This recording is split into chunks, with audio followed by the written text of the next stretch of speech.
Hi, my name is Anne. Welcome to Quilty Time. This is the first video in a few where I'd like to take you along with me in the making of an Irish chain quilt. So by the end of this video, you will know how many blocks, what size blocks, how much fabric for the size quilt I'm making, etc. And then I will show you how I prepare my fabric by starching. The next video will be starting the stitching.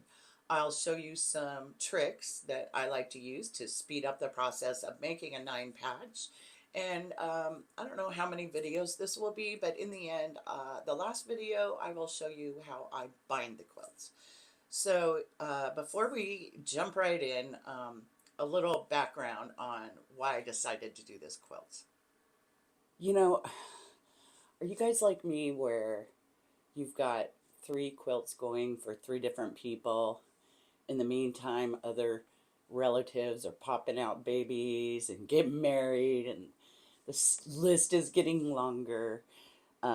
Yeah, so this quilt behind me, I was making for my nephew Isaac and his bride Allison, but it's taken a long time, longer than I thought, because it's a gradation all the way around and it's scrappy.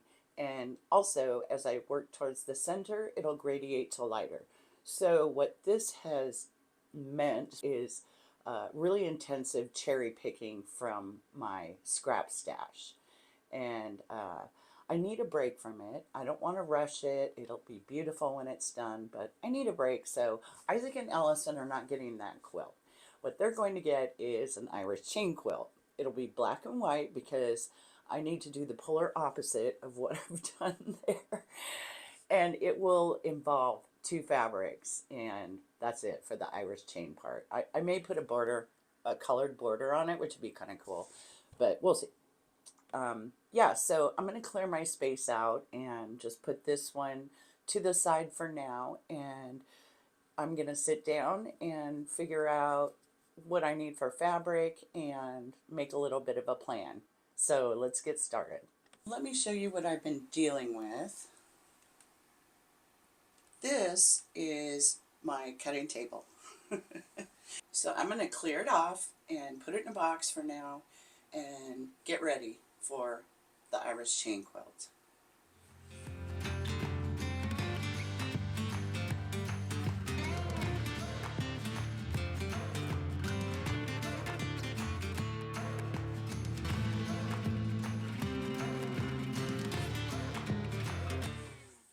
Fabrics I chose are Kona Snow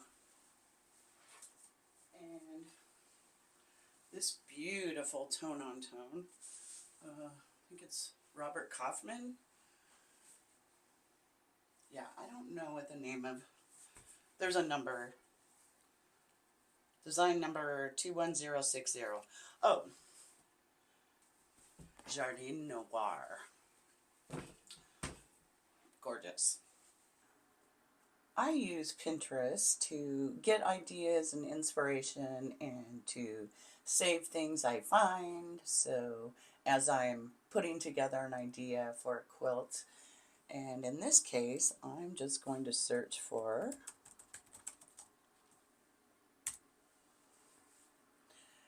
and there are no shortages of information about Irish chain quilts.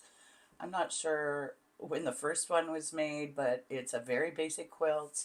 It's wonderful for beginner quilter or for somebody like me who's semi-beginner but needs a break from a scrappy nightmare. So this one here is a good example of what I was thinking. I would like to do the same color motif, black and white, and maybe even a similar type of border that's colored, maybe a nice print.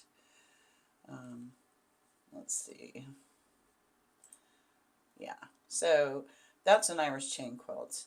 And so what I'm going to do is just keep this up on the screen, and I'm going to move over to graph paper and plan this puppy out. So this part of the video I've sped it up because I've really went over the top extra geeking out on the math for this thing and describing it as I went. I was doing the math in my head. If you would like to see that video, I'm going to go ahead and post it separately, and I'm not going to edit it at all. I'm just going to lay it all out there so you can see what that process was like for me. So to distill it down, we're going to need 2 2/3 yards white fabric and 1 yard black. We're going to make 31 9 patches. Each of those have 5 2.5-inch black squares and 4 2.5-inch white ones. And we're also going to need to cut 32 6.5-inch white squares. In the beginning of the next video, I'll be going to the cutting table with that yardage that's been starched, and I will begin cutting then. So if you wanted to just grab some fabric and join me next time where we start putting these blocks together, I would love for you to join me. Okay, so I'm ready to cut up my yardage according to our calculations. I'm going to need 2 2/3 yard of white and 1 yard of black. Now I know that my starching area can only hold about a yard and a half. Yeah, so that'll work out. I'll do 2 yards and then 2/3 yard of the white. So let's start there. Okay. Always try to get Kona Snow when it goes on sale, which is actually kind of often. So I use it a lot. Alright, so I'm going to cut, oh actually, right, I said 2 yards. I'm going to cut a yard and a half.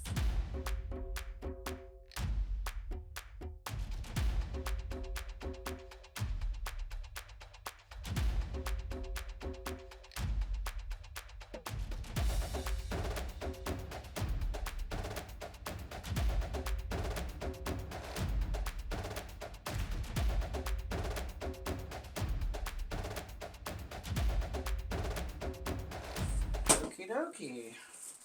So now I'm going to press it and starch it. Okay, now to iron.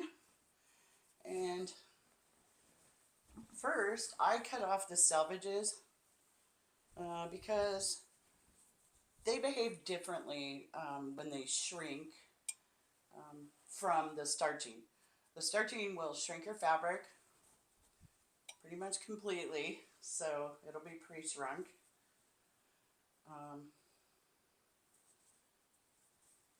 And the thing is, the selvages, I've noticed that they behave differently when they dry. So the fabric around the selvages, you know, about an inch of it, sometimes more, is wavy and weird. So I end up losing the fabric by leaving that selvage on. So I'm going to cut that off.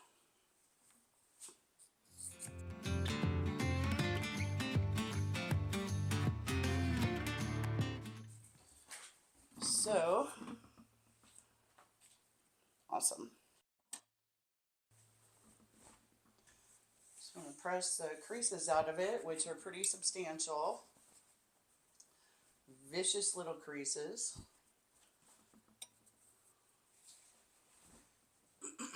Let me do it this way. Hopefully my floor isn't too dirty. Now, I don't like to use steam in my iron because I've heard horror stories. So I use this mister instead. Yeah, I've heard stories of people that say, you know, when their iron decides to die, what it does is spews out a bunch of brown liquid onto a nice quilt. So I do not want that to happen.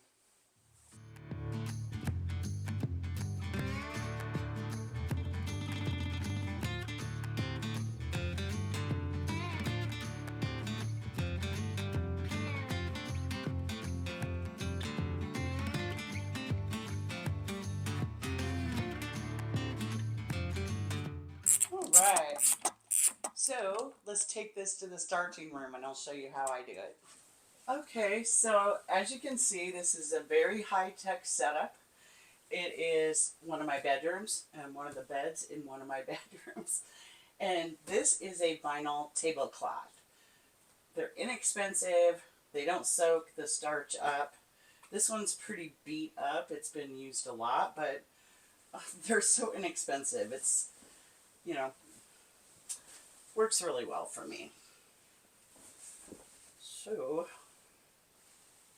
all right, so we want to get it laying kind of flat-ish. We're not going to leave it here, so don't worry so much about these little creases you're seeing through the top. So I didn't used to do this, but I'm going to wear, now we have masks laying around everywhere. And this is aerosol. It's the Faultless Niagara. This is the original finish. This stuff's inexpensive and it works really good for me. So, and it's available just about everywhere. So I just shake the heck out of it.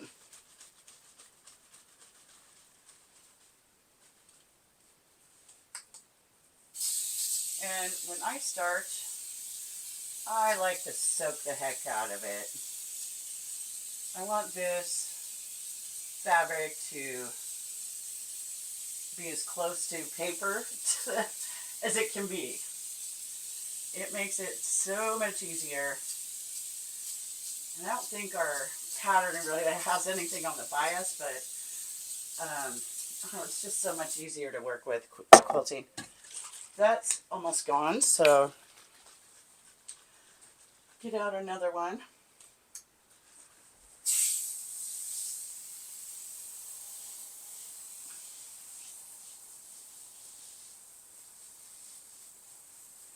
So as you can see, I just really soak the heck out of it.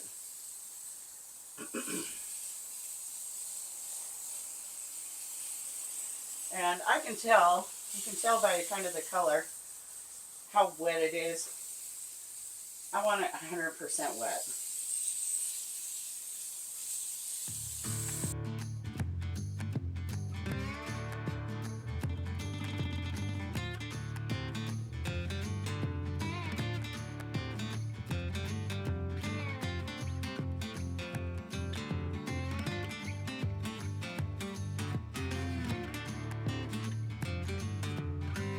Okay, I think I've got it coated pretty good, so I'm going to take it in to hang it and let it dry. So I'll see you there. So you can see that I've already got my other two fabric pieces hanging here on the long arm bars. There's no more room, so I'm actually going to take this upstairs and I'm going to put a tension rod in my shower stall and I'm going to hang this in there so that it can drip dry in the tub. And so here what I've got is I've got some plastic, really heavy duty stuff that was wrapped around a big roll of batting. I just sliced that end to end so that I could put half of it on the floor to catch the drips, which is kind of out of alignment here. And the other half is protecting the cloth on my bars. So I understand that bugs actually like starch because starch is carbohydrates for them. It's food. And I don't have trouble with that. I've been doing that down here for a long time, but if I did, I would certainly do this drying process in my shower stall. So for now, I'm going to split this up. I'll take this upstairs. In the meantime, I'm going to turn up the fireplace and speed up the drying. It could be as short as an hour and a half, anywhere between there, or 3 hours with the heat turned up. So a lot of people do this overnight. I don't really have the patience for that. So I'll see you on the other side when this stuff's dry and we can slice up the pieces. So the fabric is dry and I brought my vinyl tablecloth over to the ironing board to let it dry. First I wipe it off with a washcloth and then I let that dry. So I put that away. And I usually check the fabric wherever they come in contact with the thing they're hanging on. Sometimes it can get a little weird, but yeah, this black fabric is perfect. It did not suffer any kind of indentation or anything. Yeah, it looks like the cone of snow has a tiny bit of weirdness right there, so I'm just gonna give it a quick squirt and kind of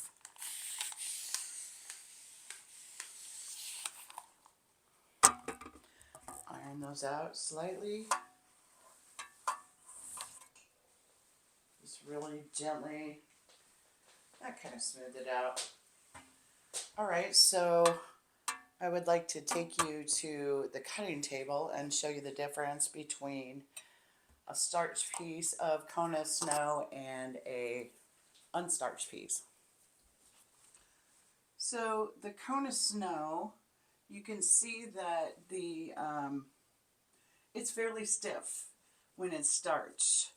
When it's not starched, it's very drapey and pretty limp. So side by side, you can see the difference.